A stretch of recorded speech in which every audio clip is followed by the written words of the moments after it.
Right now, somewhere in a data center you'll never see, every question you've ever asked Grok is sitting in 3 different places at once. Not one place, 3. And in the next 20 minutes, you're gonna watch all 3 of them get wiped, one at a time, on screen, in real time. This isn't the click the trash icon and hope for the best video you've already watched 5 times this week. Because here's the part nobody tells you. Deleting a chat from your sidebar does almost nothing. The conversation disappears from your screen, but the company behind Grok can still be holding on to it, still training future versions of the model on it, still keeping a backup copy for 30 days after you hit delete.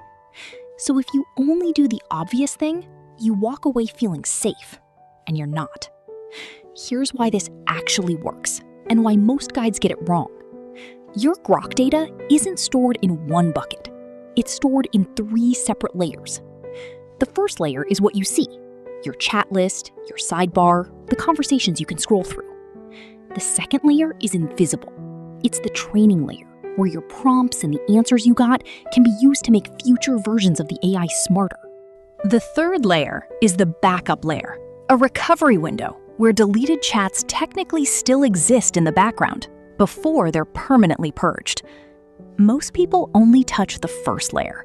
They delete a chat, feel done, and move on, while layers 2 and 3 are still holding their data. Today, you're going to close all 3 in the right order, so nothing is left behind. Before we get into it, tap like on this video right now. It genuinely helps this channel more than you'd think, and it costs you nothing. Drop a comment too, even just one word, because I read every single one, and it tells me what to cover next. And subscribe before we start, because what I'm about to show you changes every few months. And if you're not subscribed, you'll be back here in 6 months watching an outdated method that doesn't work anymore. Okay, let's actually do this. Step 1. Open your browser and go to the official Grok website, or open the Grok app on your phone. Log into your account like you normally would. On the left side of the screen, you'll see your conversation history, a list of every chat you've ever had. Let's say you want to delete just one specific conversation. Maybe something embarrassing, maybe something private, maybe just old and cluttered. Hover over that conversation on desktop, and a small trash icon appears on the right side.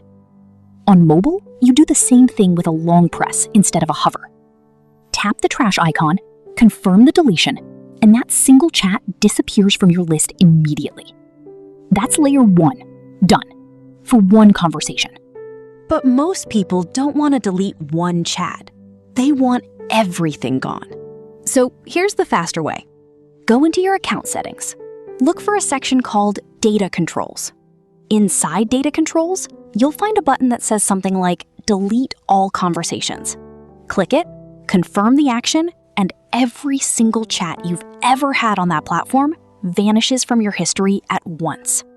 If you've also generated any images or media inside Grok, there's a separate button right next to it, usually called Delete All Imagined Media. Click that one too, because images and generated media are stored completely separately from text conversations, and deleting your chats does not touch them. People miss this constantly. They wipe their conversations, assume they're done, and leave months of generated images sitting untouched in the background. Now, here's the mistake almost everyone makes at this exact point, so pay attention. You just deleted everything from your screen, and it feels finished. It is not finished. Under most current privacy policies, deleted conversations don't vanish instantly from the company's servers. They sit in a recovery window, often around 30 days, before they're permanently purged from backend systems. That window exists so you can recover something you deleted by accident, which is genuinely useful. But it also means your deleted data technically still exists somewhere for a month. There's nothing wrong with that window existing. What's wrong is not knowing it's there. If someone asks you, did you delete your Grok history a week after you click delete? And you say, yes, completely gone, you'd technically be wrong. And that gap is exactly where people get caught off guard. So remember this, deletion is a process, not an instant switch. Screen first, backend later, roughly 30 days later. Now let's handle the part almost nobody talks about, the training layer. This is the piece that actually matters most for your long-term privacy, and it's buried where most people never think to look. Go back into your settings and look specifically for privacy and safety, or a section mentioning Grok and third-party collaborators. Inside that section, you'll usually find two separate toggles. One toggle allows your data, your inputs and your interactions with Grok, to be used for training future models.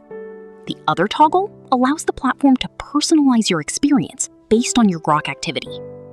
Both of these are frequently turned on by default, which means unless you go in and manually switch them off, your conversations can be feeding the model's training data even after you've deleted them from your chat history.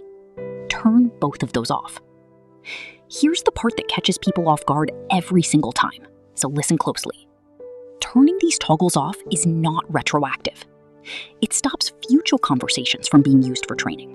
It does nothing to remove conversations that were already absorbed into a training run before you flip the switch. Think of it like sending a letter versus stopping mail delivery. Turning off the toggle stops new letters from going out. It does nothing to the letters that already left your mailbox weeks ago.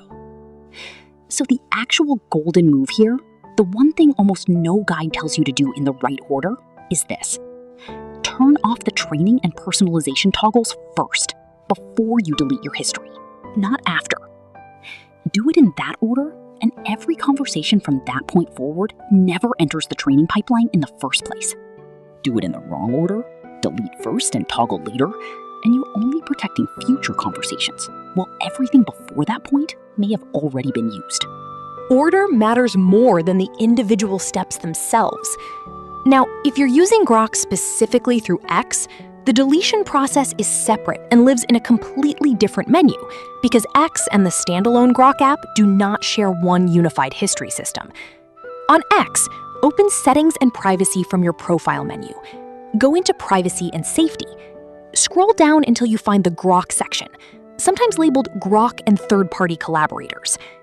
Inside there, you'll find both a delete option for your conversation history with Grok on X and the same kind of training and personalization toggles we just covered. Repeat the exact same process here. Toggles off first, then delete. Do this on both surfaces separately, because deleting on the standalone app does not touch your history on X, and deleting on X does not touch your history on the standalone app. They are two different houses with two different front doors, and skipping one means half your data is still sitting there untouched.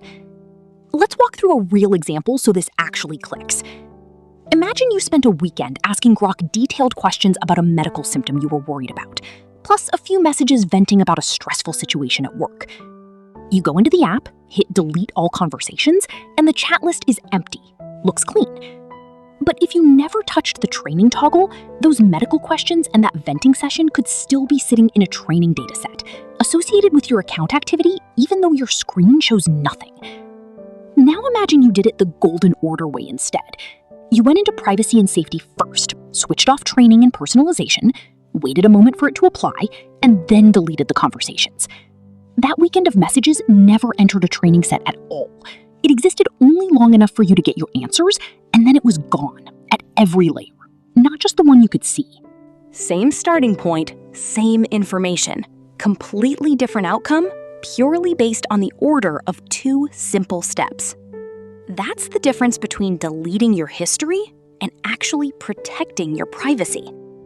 One more layer most people forget entirely: uploaded files. If you ever uploaded a document, a spreadsheet, a photo, or any attachment into a Grok conversation, that file often lives in its own separate storage system, outside your regular chat history. Deleting the conversation the file was attached to does not automatically delete the file itself in every case. Go back into your account settings, look for anything mentioning uploaded files or attachments, and clear that section separately. It takes 30 extra seconds, and it closes a gap almost nobody else tells you about. At this point, if you followed every step in order, here's exactly where you stand. Your visible chat history is empty on both the standalone app and on X. Your generated images and media are cleared out. your uploaded files are gone from separate storage. Your training and personalization settings are switched off, done before deletion instead of after. And you understand that anything from before today may still exist in a back-end recovery window for about a month, which is normal, expected, and not something to panic about. That's not, I clicked one button and hoped for the best. That's actually closing every door instead of just the one you can see from your couch. Now, here's why I'm not going to just ask you to subscribe and move on. I test new AI deals every week. If a new free method comes out, you'll see it here first. These platforms change their settings menus, rename their buttons, and shift their privacy policies constantly, sometimes every few months. The exact steps I just walked you through will probably look slightly different a year from now, maybe even 6 months from now. If you're subscribed, you won't have to go hunting for an updated guide when that happens. It'll already be sitting in your feed the moment it changes. That's the only real reason to stick around. Not because I'm asking, but because this is the kind of thing that actually needs updating, and you'll want to be here when it does. If this saved you from leaving a year of conversations sitting in some training set you never agreed to, that's genuinely the whole point of this channel. Go check your own settings right now while it's still fresh and see how many of these 3 layers you'd actually missed.